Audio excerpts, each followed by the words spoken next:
Hello everyone. So welcome to episode 5 part 1. દર્દીઓનો પ્રશ્ન હોય કે હોમિયોપેથિક ડૉક્ટર આટલી બધી હિસ્ટ્રી કલાક 2 કલાક શું કામ લે? શું આ બધી હિસ્ટ્રી ભૂખ, ઊંઘ, તરસ, સ્વભાવ, સ્વપ્ના આ જરૂરી છે? અથવા જરૂરી છે તો એ કઈ રીતે અમને રોગ મટાડવામાં મદદ કરશે અને એનો શું રોલ છે? તો એનો જવાબ છે કે અમે હોમિયોપેથીમાં એવું માનીએ છીએ કે દુનિયામાં આવનાર દરેક વ્યક્તિ શારીરિક રીતે, માનસિક રીતે અલગ અલગ છે. Each person is a different individualisations. દરેકની લાઈફસ્ટાઈલ અલગ છે, દરેકનો જીવન જીવવાનો, લાઈફ જીવવાનો અભિગમ અલગ છે, દરેકની પસંદ નાપસંદ અલગ અલગ છે, દરેકને રોગ થવાનું કારણ પણ અલગ અલગ હોય છે. માટે એનું રોગને જડમૂળથી મટાડવા માટે અને રૂટ કોઝથી ઠીક કરવા માટે આ બધી જ વિગતો જેવી કે એની ભૂખ, ઊંઘ, તરસ, સ્વપ્નાઓ, એનો નેચર, એનો સ્ટ્રેસ, આ બધું જ જરૂરી છે. તો એક એક્ઝામ્પલ દઉં કે વોટ ઇઝ સ્ટ્રેસ.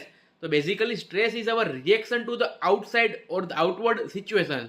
હવે સિચ્યુએશન્સ કદાચ 5 વ્યક્તિઓ માટે સરખી હશે, પણ એક વ્યક્તિને કાંઈ ફેર નહીં પડે, એક હાઇપર રિએક્શન્સ આપશે, એકને બીજી ફરિયાદ થશે કે એમાં એન્ઝાઇટી થવા માંડશે. એટલે કોપઅપ મિકેનિઝમ સ્ટ્રેસ સામે કેવું છે, અથવા એના ભૂતકાળમાં કેવી કેવી બીમારી થયેલી છે, એના પાસ્ટમાં શું બીમારી થયેલી છે, એના પાસ્ટ લાઈફમાં શું શું સ્ટ્રેસ આવેલા છે, આ બધી જ વસ્તુ અમને દવા નક્કી કરવામાં ખૂબ મહત્ત્વનું છે. અને અમે એવું પણ માનીએ છીએ કે person is a individuals and we treat person as a hall.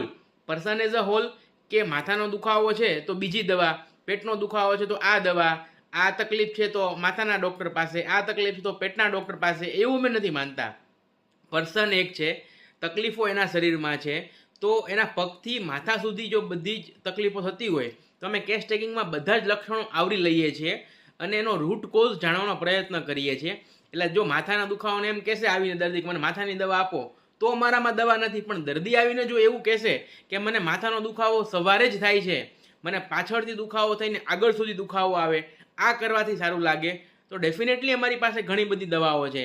કેમ કે જે હોમિયોપેથિક દવાઓ છે એ પ્રૂવિંગ જ એવી રીતે થયેલી છે. હોમિયોપેથિક દવાનો ટ્રાયલ્સ છે એ હેલ્ધી ઇન્ડિવિડ્યુઅલ્સ ઉપર, અલગ અલગ પર્સન ઉપર થયેલા છે. અને જ્યારે દવાઓ આપો ત્યારે એના સિમ્ટમ્સ આવે. એટલે આ કઈ દવાના એક્ઝેક્ટ સિમ્ટમ્સ છે, કે એનું વિચારો કઈ દવાના છે, કે આ કઈ દવાના સપનાઓ છે, કે આ કઈ દવાનું દુખાવો છે, કે કઈ દવાના સિમ્ટમ્સ છે, એ અમે મેચ કરીએ છીએ તાસીર સાથે. માટે આ મેચ કરવા માટે exact symptoms, exact understanding of the person અથવા એનું evolution as a person, any life journey, આ બધું જ અમારા માટે રૂટ કોઝથી સરખું કરવા ખૂબ જ જરૂરી છે.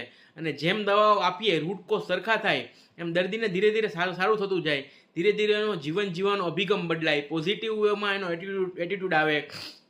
એ ઉપરાંત જો એને સ્ટ્રેસ રહેતો હોય તો in a good way, in a positive way, he or she can cope up with the stress with our medication. તો ધીરે ધીરે સ્ટ્રેસ ઓછો થાય તો આપોઆપ જે રોગ છે, રોગનું કારણ છે, એના મૂળિયા પણ ઓછા થતા જાય અને રોગ પણ આપોઆપ શરીરમાંથી જાતે જ રોગ પ્રતિકારક શક્તિ સબળી બનીને એનો નિકાલ થઈ જાય. માટે આ બધી જ વિગતો ખૂબ જ જરૂરી છે જો રૂટ કોઝથી સરખું કરવું હોય તો. એન્ડ ઓલ્સો નાવરડે the modern medicine is accepted the phenomena called psycho neuro endocrine immunological axis. એટલે મોટાભાગના ઇમ્યુનિટીના રોગો, એન્ડોક્રાઇનોલોજીના રોગો એ સાઇકના કારણે પણ થતા હોય છે. એટલે કે વિચાર થવાના કારણે, સ્ટ્રેસ થવાના કારણે થતા હોય છે. એટલે વ્યક્તિની માનસિક બંધારણ સમજવું એ ખૂબ જ જરૂરી છે જો રૂટ કોઝમાંથી રોગને ઠીક કરવો હોય તો. રાઇટ નાવ ફાસ્ટ લાઈફસ્ટાઈલ, વિચારોની અંદર ઘણું બધું પહેલાંના જમાના કરતાં ચેન્જીસ, અત્યારે બધું ઇન્સ્ટન્ટ વસ્તુઓ, સ્ટ્રેસ વધતો જાય છે, કોર્પોરેટ લાઈફસ્ટાઈલ, સંબંધોની અંદર પરિવર્તન, તો stress are going increase and increase nowadays. તો એના કારણે autoimmune disease, the endocrinological disease, the thyroid cases, the parathyroid cases, the PCOD cases are rising. તો આને જો રૂટ કોઝથી સરખું કરવું હોય તો પણ માઇન્ડ સમજવું હોમિયોપેથિકની દ્રષ્ટિએ ખૂબ જ જરૂરી છે.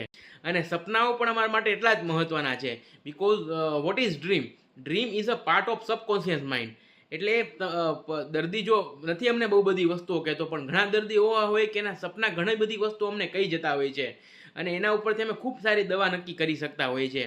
માટે સબકોન્શિયસ માઇન્ડ એ પણ અમારા માટે ખૂબ જ જરૂરી છે. માટે જ હોમિયોપેથિક ડૉક્ટર તમને પહેલી વખતે આ બધી હિસ્ટ્રી લેશે, પ્રોપર દવા આપવા માટે, તમારી તાસીર નક્કી કરવા માટે, તમારી ઇમ્યુનિટી નક્કી કરવા માટે અને તમને જડમૂળથી મટાડવા માટે. સો that's all four today. Thank you so much.